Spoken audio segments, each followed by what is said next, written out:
नमस्कार विद्यार्थ्यांनो, मी प्राध्यापिका रंजना गावित, विषय भूगोल. मागच्या व्हिडिओमध्ये आपण प्रकरण 5 द्वितीयक आर्थिक क्रिया याच्यामध्ये खंडनिहाय उद्योगधंद्यांच्या स्थानिकीकरणावर परिणाम करणारे घटकांचा अभ्यास व उद्योगधंदे कोणकोणत्या खंडामध्ये कशा पद्धतीने कोणकोणते स्थापन झालेले आहे हे सविस्तररित्या आपण बघितलेले होते. तर या युनिटमध्ये पुढचा घटक आहे जरा विचार करा. या मुद्द्याला अनुसरून आपल्याला नकाशे दिलेले होते युनिट क्रमांक 4 आणि युनिट क्रमांक 5 मध्ये. त्याच्या आधारे काही प्रश्न दिलेले आहे, त्या प्रश्नांचे उत्तरे आपल्याला या ठिकाणी पाहायचे आहे. तर त्याच्यात एक क्रमांक आहे आकृती 4.1 व आकृती 5.3 च्या आधारे जपानच्या उत्तर भागात कोणते उद्योग स्थापित झाले असतील ते सांगा. तर त्याचे उत्तर आपल्याला नकाशाच्या आधारे सांगता येईल. मासेमारी, लाकूडतोड, खाणकाम हे उद्योग स्थापित झाले असतील. या भागात औद्योगिक क्षेत्र विकसित झाले आहे. वाहन उद्योग दिसून येतात.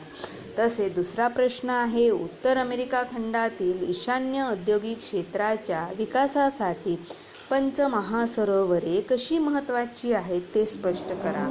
उत्तर आहे उत्तर अमेरिका खंडातील संयुक्त संस्थाने व कॅनडा दरम्यान पंचमहासरोवरे दिसून येतात. ही सरोवरे कालव्याद्वारे एकमेकांशी व पुढे अटलांटिक महासागराशी जोडली आहेत.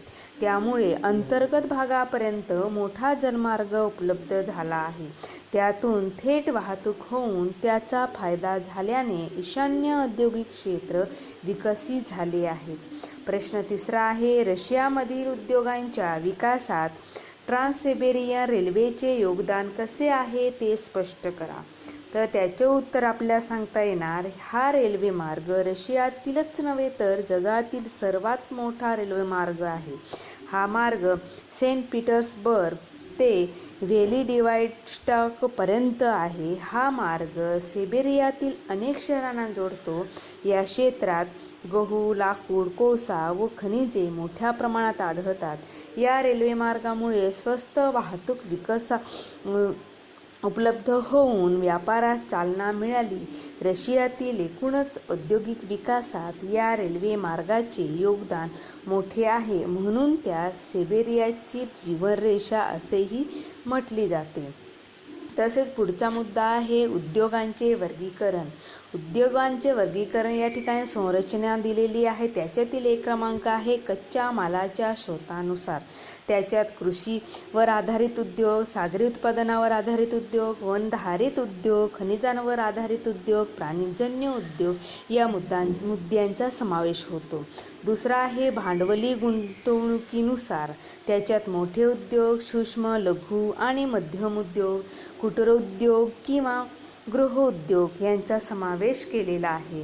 तसं तिसरा मुद्दा आहे उत्पादनावर आधारित वर्गीकरण. त्याच्यात मूलभूत, अवजड उद्योग, ग्राहकोपयोगी वस्तू किंवा हलके उद्योग, सहाय्यभूत उद्योग या उद्योगांचा समावेश केलेला आहे. चौथा आहे मालकीवर आधारित वर्गीकरण. त्याच्या सार्वजनिक क्षेत्र, खाजगी क्षेत्र, संयुक्त क्षेत्र, सहकारी क्षेत्र, बहुराष्ट्रीय उद्योग या मुद्द्यांचा समावेश या उद्योगधंद्यांच्या वर्गीकरणामध्ये करण्यात आलेले आहे. हे आपण सविस्तररित्या पाहू. तर कच्च्या मालाच्या स्रोतानुसार केलेले उद्योगांच्या वर्गीकरणामध्ये एक क्रमांक आहे कृषी आधारित उद्योग. या उद्योगांना लागणारा कच्चा माल हा शेतातून मिळतो. कृषी मालावर प्रक्रिया केली जाते. उदाहरण साखर कारखाने, कापड गिरण्या, अन्न प्रक्रिया इत्यादी. 2 क्रमांक आहे सागरी उत्पादनावर आधारित उद्योग. या उद्योगांना लागणारा कच्चा माल हा सागरातून प्राप्त होतो. मत्स्य उत्पादनावर प्रक्रिया करून डबाबंद करणे, याशिवाय मोती, शंख, शिपले, माशांचे तेल, शोभिवंत वस्तू इत्यादी वस्तू तयार केल्या जात असतात. तिसरा आहे वनाधारित उद्योग. या उद्योगांना लागणारा कच्चा माल वनातून प्राप्त केला जातो. वनातून उत्पादनावर प्रक्रिया करून उत्पादन घेतले जाते. उदाहरणार्थ कागद निर्मिती, जहाज बांधणी, इमारती यांना लाकूड लागतो. याशिवाय राळ, डिंक, रंग, वंगण तेल, सुगंधी द्रव्य हे उद्योग यावर आधारित आहे. नंतरचं आहे खनिजांवर आधारित उद्योग. या उद्योगांना लागणारा कच्चा माल खाणीतून उपलब्ध होतो, तो खाणकाम व्यवसायातून मिळतो. लोहपोलाद, पेट्रोकेमिकल, ॲल्युमिनियम इत्यादी. 5वा आहे प्राणीजन्य उद्योग. या उद्योगांना लागणारा कच्चा माल प्राण्यापासून मिळतो, पशुपालनातून प्राप्त होतो. मांस प्रक्रिया, दुग्ध उत्पादन यांचा समावेश होतो. प्राण्यांचे केस, कातडी, हाडे, शिंगे, दूध, मांस इत्यादी कच्चा माल या उद्योगात वापरला जातो. उदाहरणार्थ बॅग, चपला, बूट इत्यादी. दुधापासून जसे चीज, दही, मिठाई बनवतात. रेशीम कापड, लोकरीचे कापड इत्यादी.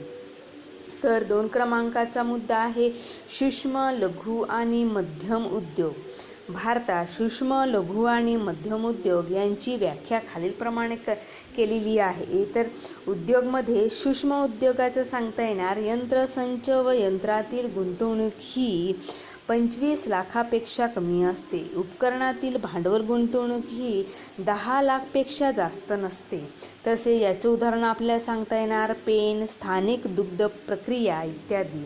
तसेच लघु उद्योगाचं यंत्रसंच व यंत्रातील गुंतवणूक ही 25 लाखापेक्षा जास्त परंतु 5 कोटीपेक्षा कमी असते. तसंच उपकरणातील भांडवल गुंतवणूक ही 10 लाखापेक्षा जास्त परंतु 2 कोटीपेक्षा कमी असते. उदाहरणार्थ बाटली, लहान खेळणी, कागद निर्मिती इत्यादी. तसेच मध्यम उद्योग हे यंत्रसंच व यंत्रातील गुंतवणूक ही 5 कोटीपेक्षा जास्त परंतु 10 कोटीपेक्षा कमी, तर उपकरणातील भांडवल गुंतवणूक ही 2 कोटीपेक्षा जास्त परंतु 5 कोटीपेक्षा कमी असते. उदाहरणार्थ सांगता येईल आपल्याला सायकल, दूरदर्शन संच, रेडिओ इत्यादी. तसंच 3रा मुद्दा आहे कुटीर उद्योग किंवा गृहोद्योग. याच्या चित्रात दिलेल्याप्रमाणे निरीक्षण केले असतात आपल्याला असं स्पष्टीकरण करता येईल की या उद्योगात मानवी श्रमाचा वापर मोठ्या प्रमाणावर होतो. स्थानिक कच्च्या मालापासून पक्का माल तयार करणे घरगुती स्वरूपाचा उद्योग असतो. नेहमी वापरासाठी आणि स्थानिक बाजारात विक्रीसाठी वस्तू उत्पादन याच्यात केल्या जात असतात. अल्प भांडवल, वाहतूक खर्च कमी.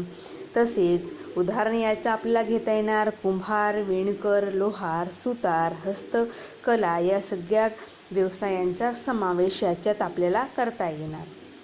नंतरचा मुद्दा आहे ग्राहकोपयोगी वस्तू किंवा हलके उद्योग. याच्यात निरीक्षण केल्यावर आपल्याला लक्षात येतं की उद्योगांमधील तयार झालेला माल हा थेट ग्राहकांच्या वापरासाठी असतो. दैनंदिन वापरातील घड्याळे, इलेक्ट्रॉनिक वस्तू, वस्त्र उद्योग, औषधी उत्पादन इत्यादी आपल्याला उत्तम उदाहरणे सांगता येणार. नंतरचा मुद्दा आहे सहाय्यभूत उद्योग. सहाय्यभूत उद्योगामध्ये अन्य उद्योगांसाठी वापरात येणारी यंत्रे, सुटे भाग तयार करणे उद्योग या प्रकारात मोडतात. यातील पक्क्या मालाच्या आधारे मोठी यंत्र, मोटारगाड्या, रेल्वे इंजिन इत्यादींची निर्मिती केली जात असते. तसेच या उद्योगांत तयार होणारा पक्का माल हा इतर उद्योगधंद्यासाठीचा कच्चा माल असतो. उदाहरण खिळे, चाके, लोखंडी सळ्या, लोखंडी पत्रे इत्यादी. आपल्याला निरीक्षण केल्यानंतर किंवा या चित्रात निरीक्षण केल्यावर लगेच या ठिकाणी आपल्याला लक्षात येतं. नंतरचा मुद्दा आहे मालकीवर आधारित वर्गीकरण. उद्योगांची मालकी कोणाकडे आहे यावर आधारित हे वर्गीकरण असतं. तर त्याच्यात 1 क्रमांक आहे सार्वजनिक क्षेत्र. सार्वजनिक क्षेत्रातील उद्योगांची मालकी ही केंद्र किंवा राज्य शासनाची असते. सरकारी यंत्रणेच्या माध्यमातून सरकार सर्व प्रकारची गुंतवणूक आणि उत्पादित मालाचे विपणन करते. उदाहरण भारत हेवी इलेक्ट्रॉनिक लिमिटेड. तसेच दुसरा मुद्दा आहे खाजगी क्षेत्र. या क्षेत्रातील मालकी हे व्यक्तिगतरित्या खाजगी भागीदारीतील किंवा स्वतंत्र असते. तयार उत्पादन हे ज्याच्या मालकीचे असते आणि ज्याने सर्व भांडवलाची गुंतवणूक केलेली असते. उत्पादनातील नफा देखील त्याचाच असतो. उदाहरणार्थ टाटा लोह पोलाद उद्योग. तसे 3रा मुद्दा आहे संयुक्त क्षेत्र. दोन सहकारी संस्था किंवा व्यक्ती व सरकारी किंवा खाजगी संस्था यांनी संयुक्तरित्या चालवलेल्या उद्योगांचा यात समावेश असतो. गुंतवणुकीची रक्कम आणि नफ्याची वाटा हा दोन्ही बाजूंच्या सहभागाच्या प्रमाणावर अवलंबून असतो. उदाहरणार्थ सांगता येईल आपल्याला महाराष्ट्र नॅचरल गॅस लिमिटेड. तसेच चौथा मुद्दा आहे सहकारी क्षेत्र. सहकारी क्षेत्र हा उद्योग अनेकांच्या गटाने मिळून उभारलेल्या रकमेद्वारे सहकारी तत्वावर चालवला जातो. सहकारी संस्थेच्या सर्व सदस्यांमध्ये नफा तोटा विभागला जात असतो. उदाहरण दुग्धोत्पादन, साखर उद्योग, वस्त्र उद्योग इत्यादी अनेक प्रकारच्या उद्योगांचा समावेश करता येईल. तसेच पाचवा आहे बहुराष्ट्रीय उद्योग. बहुराष्ट्रीय उद्योग खाजगी किंवा सार्वजनिक उद्योगांचे क्षेत्र जेव्हा एका देशापुरते मर्यादित न राहता अनेक देशांमध्ये विस्तारते तेव्हा अशा उद्योगांना नोंदणी बहुराष्ट्रीय उद्योग असे म्हटले जात असतात. या उद्योगांची नोंदणी ज्या देशात झालेली असते तेथे त्यांचे मुख्यालय असते. उदाहरण खाजगी क्षेत्रातील हिंदुस्तान लिव्हर निगम यांचे मुख्यालय युनायटेड किंगडम मध्ये लंडन या ठिकाणी आहे. तसेच सार्वजनिक क्षेत्रातील नैसर्गिक वायू उत्पादन निगम याचे मुख्यालय डेहराडून या ठिकाणी आहे. तसेच पुढचा मुद्दा आपल्याला दिलेला आहे, पहा बरे जमते का. या मुद्द्याला अनुसरून खाली 3 चित्र दिलेले आहे. त्यांच्या आधारे आपल्याला या ठिकाणी टीप लिहायची आहे. तर त्याच्यात खाली 2 प्रश्न दिलेले आहे ते वाचू आपण. खालील बोधचिन्हाबाबत माहिती शोधा आणि एक परिच्छेद तुमच्या शब्दात लिहा. दुसरं आहे वरील वर्गीकरणावर आधारित उद्योगांची किमान 2 भारतीय उदाहरणे शोधा व वहीत लिहा. तर त्याच्यातील एक आहे स्टार्ट ऑफ इंडिया, 2 आहे डिजिटल इंडिया, तिसरा आहे मेक इन इंडिया. या चित्रांच्या साहाय्याने आपल्याला या ठिकाणी माहिती लिहायची आहे. तर त्याच्यातील एक क्रमांक आहे स्टार्ट ऑफ इंडिया. तर सर्जनशील नवउद्योगांना प्रोत्साहन देण्यासाठी 3 वर्षे कर सवलत, भांडवली लाभ करातून परमिटराजपासून मुक्तता आणि आर्थिक सक्षमीकरणासाठी 10,000 कोटी रुपयांच्या निधीची निर्मिती, पेटंट नोंदणी करण्यास या उद्योगांना नोंदणी शुल्कात 80% सूट, सप्रमाणानेची सुविधा भारताला स्टार्टअप हब बनवण्यासाठीची आहे. 2 क्रमांक आहे डिजिटल इंडिया.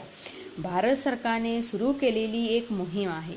याचा उद्देश शासकीय सेवा ही प्रत्येक नागरिकांना इलेक्ट्रॉनिकरित्या उपलब्ध करून देणे असा आहे.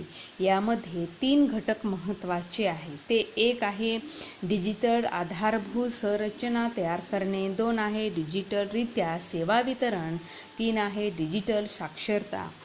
तिसरा आहे make in India. Make in India गुंतवणुकीसाठी चालना देणे, तरुण उद्योजकांना प्रोत्साहित करणे, कौशल्य विकासात वाढ करणे, बौद्धिक संपदेचे संरक्षण आणि आधुनिक सोयी सुविधांची निर्मिती इत्यादी उद्देशाने हा कार्यक्रम सुरू करण्यात आला. या अभियानांतर्गत 25 उत्पादन क्षेत्रांची निवड करण्यात आली. हा उपक्रम 4 स्तंभावर आधारित असून नवी कार्यपद्धती, नव्या पायाभूत सुविधा, नवी क्षेत्र, नवी विचारसरणी इत्यादी सगळ्या घटकांचा अवलंब या मेक इन इंडियामध्ये करण्यात आलेला आहे. तसे विद्यार्थ्यांनो, हे युनिट या ठिकाणी संपलेले आहे. धन्यवाद.